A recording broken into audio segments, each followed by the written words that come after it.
Alright, so I got her placed in there. She's been cut. And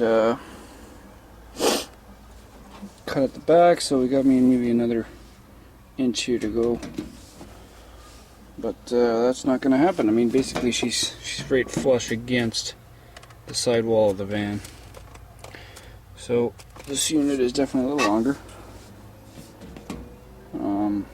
Your lighting instructions are all covered up, which is why I'm thinking maybe this unit is designed to be installed against this surface, cabinet wall.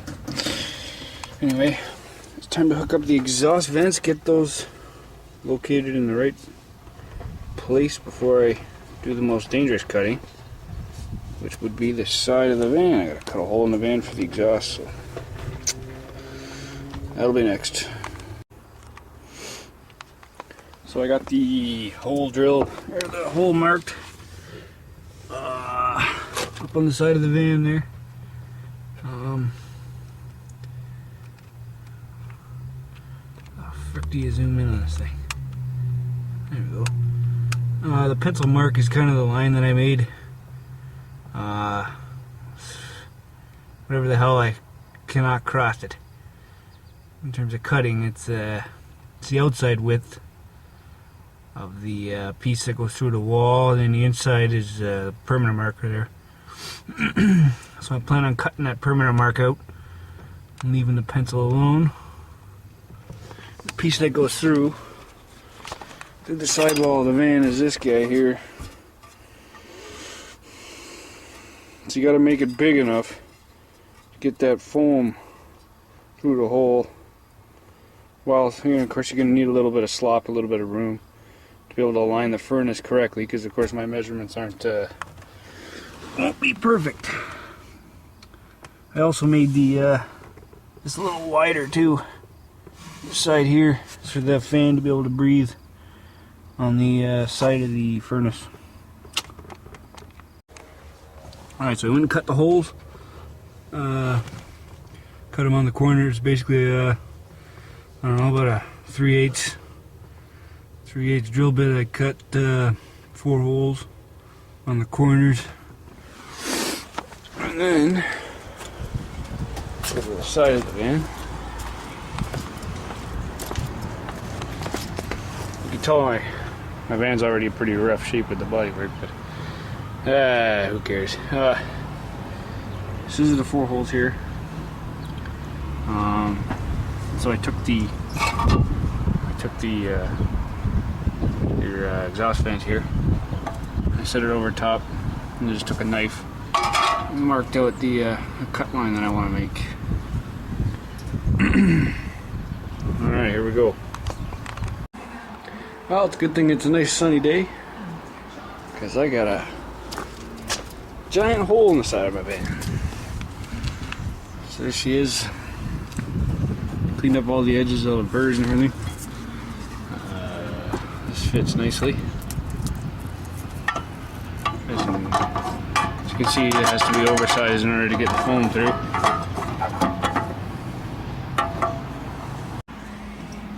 Alright, so I've secured the furnace. As you can see, I've put the screws in on my clamp, or my angle brackets. Got one on either side. So now the furnace feels pretty secure. I'll have to do something about the front here. But anyway, on this side, I guess I'm ready to install the, what do they call this? Duct housing? Furnace housing? Exhaust housing? So I'm thinking it's probably a good idea to use some soap, got some soapy water here, and lubricate this foam and in here, because it's a really tight fit. Not my hole that I cut, but actually the fit between this and the furnace is really tight, so I want to lubricate it a bit. Let's see how this goes. Alright guys, so I've installed the vent box. So there she is. And she actually, the soap worked really good. It was a really tight fit. I don't know about yours when you buy it, but it was a really tight fit getting that box into the furnace. So for the sealant, I use the RTV as it says in the manual, installation manual. It's pretty mangled now. It's got an old tube I had. Permatex RTV high temp gasket maker. I picked that up at Crappy Tire. Any automotive supply, I'll probably sell it. And I sealed the box as much as I could. Obviously these corners here sticking out a bit. They're covered with sealant. And as far as the nice fancy stainless cap cover here, I don't want to set it against there yet. I don't think you need to caulk actually this part. I'm going to read the manual further, but I don't believe you do, because it's all open, these slits, eh? So what's the point in caulking this to that? There's no point, as far as I can tell. And I also got to drill these holes, throw some screws in. Good to go. I do find that there is a bit of a misalignment going on here though. These holes don't line up with the cap cover here. The box inside, they don't actually line up too well. I'll show you here. You can see here, you can see the slot, and you can't really. How the heck am I going to get a screw through that? On this side, not very well aligned either. This whole unit is shifted to the left because this pipe, if you look at it, is on an angle off the plate. That's the way it's designed, I think, unless this is damaged. Anyway, we'll have to make it work. Hope this helps. Alright guys, so the furnace is installed, bolted down. So I'm running the propane line.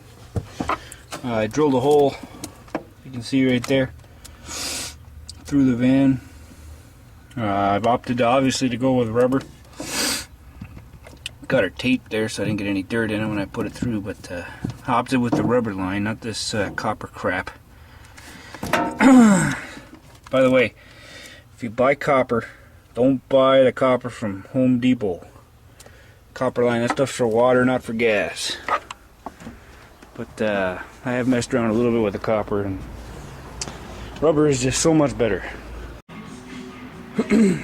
So one of the most important steps is going to be soapy water testing all your connections.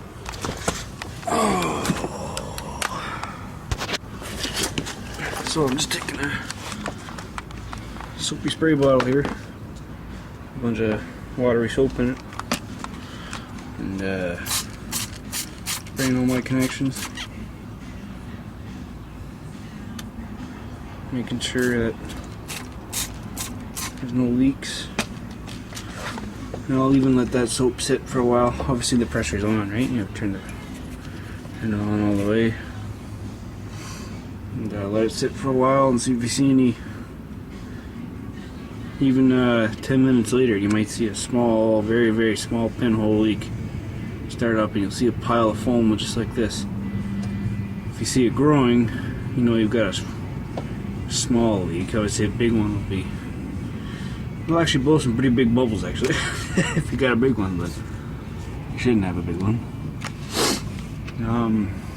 So the hose connected here with the T. I actually did get this T from Home Depot. I just happened to have it already in the van. I had an extra one from a long time ago, but I think I got that from Home Depot.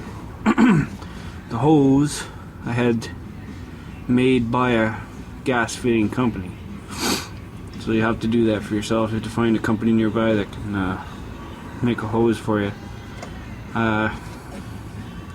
Forget the length, but you have to measure it out yourself and figure out a length that you need.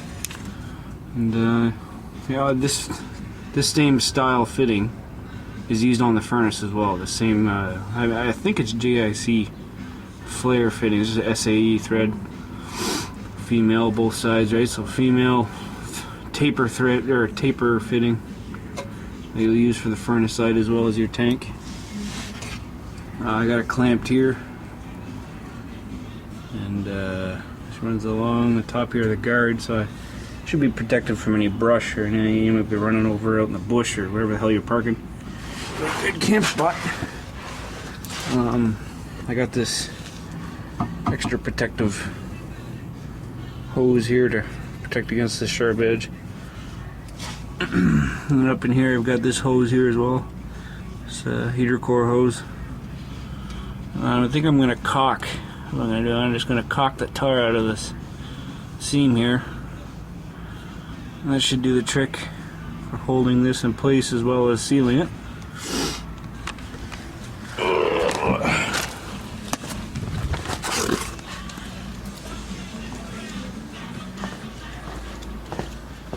On this side, see if there's any leaks we got going on here in the furnace.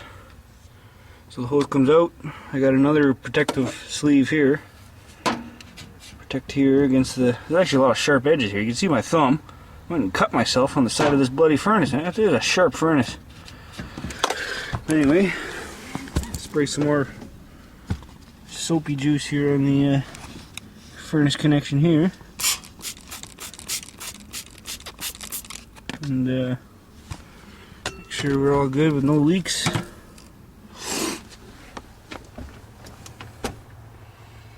Should be good to go. Alright, so here's what a leak looks like. Figures I'd find one, eh? Everything else looks okay. All the connections inside too. The furnace connection looks good. All the other ones, the fridge, the stove, and the other T I got looks good. But that right there is a leak. You see how about 10 minutes, a really small leak will turn into that basically. Big foamy, stands out pretty good anyway. So I'm gonna have to tighten that up maybe a little more. I don't know, I already tightened it up pretty good. I'm kind of nervous about cranking it tighter, so geez, I might need a new regulator. One other word of advice: nothing here uses pipe dope or plumber's tape. Don't use any of that crap. And everything here is taper to taper, so there's no dope or tape, including the copper connections too. Everything is taper, so word of advice. I'll be doing something about this, I guess. Alright, so I have the thermostat connected here. It just pops off with a cover, which I don't feel like taking off right now, but maybe I'll show you. And so basically, a couple screws, you install it, and a couple wires that I cut a hole. You can see right there I cut a hole for the wires to go through. Just 2 wires. I connect them on the back, and I ran the wires through here.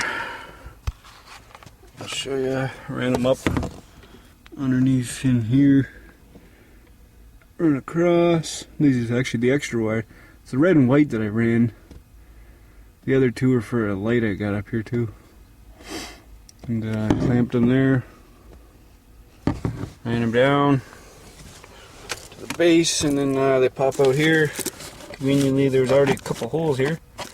I just ran them through that. And then below this, above the tank, under here, and then out where your water connections are in this cabinet. So the white one that comes out then from the thermostat is connected to the blue thermostat. It's labeled thermostat wire. That's off the furnace, right? The red one, that's your power. There's a 12-volt power going to your thermostat. Let's see if I can get better lighting. Red one there. So that one's going to the red wire on your furnace. It also is teed This is my fancy dancy tee. I didn't have a butt connector that would do that. Two big fat wires and a small one, but this is your hot wire. It comes from the battery. And then this white one is your ground wire coming from the battery. And that ground goes to your black ground on the furnace, labeled negative. This one being labeled positive. They actually call that one thermal positive. And yeah, it's pretty simple. I'm gonna probably grab some clamps and try and strap this down somewhere to secure it. And I'll show you where it comes out. I got her connected on my secondary battery here. Show you where I am. Back of the van. And she's connected up here on the secondary battery. Yeehaw. Also, getting the wire through. So these power wires, if you will, the power and the ground, they come out. I ran them under through, well, just basically between this gap here, and then out in through this hole, your ventilation hole there. She runs down that way. You can see there, and then pops out over by the battery. So yeah, pretty simple. Alright, let's test this thing. Oh. Alright. So everything's installed, the wiring's done. I've checked for leaks. I'll flip the switch on to reset. Just wanted to say I rewired these off to the side here, not on top of the furnace. So nothing's touching the furnace at all, not only for shorting, but for the fact that the bloody furnace gets hot. I didn't account for that. Who'd have thought furnace gets hot? It actually does get decently warm. Like if you're gonna keep, oh I don't know, chocolate bars in this friggin' cupboard here, well, you're gonna have chocolate bar soup, I'd imagine. I don't know how hot this board will get, we'll find out. But so everything's hooked up. You flip your switch on. It does say in the starting procedure that the first time you're supposed to keep the gas off, flick it on, and it'll run for 2 minutes and then shut it off. It's just to purge it, and I've already done that. So this is our gas is on here. We're going to flip it past the temperature in the van. And there she's running. Very, very quiet.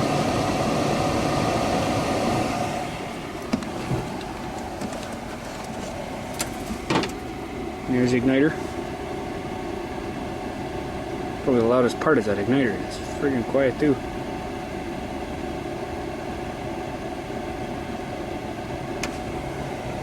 And now we're getting warm air.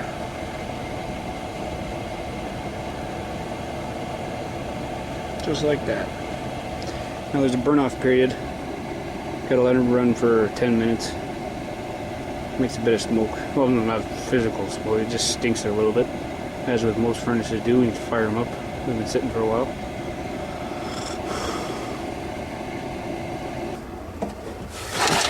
So the most important part, this guy, your carbon monoxide detector, because you know, we ain't friggin' furnace installers, we're not gas fitters, just your Joe Schmo installing these things.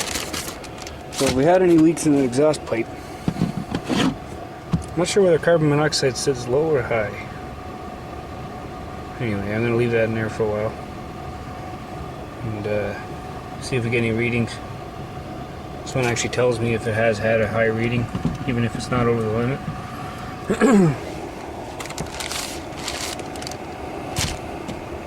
Of course, your second most important item to have.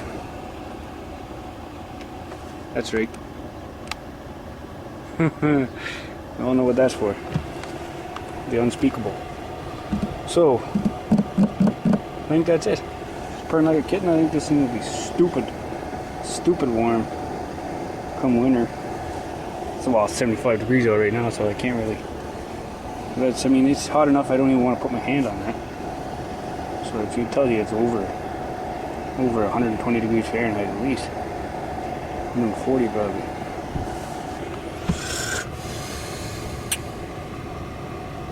What else was I gonna say? Is that it? I think that's it. Purring like a kitten, nice and quiet. A hell of a lot cheaper than Bropex. Thank you, Atwood.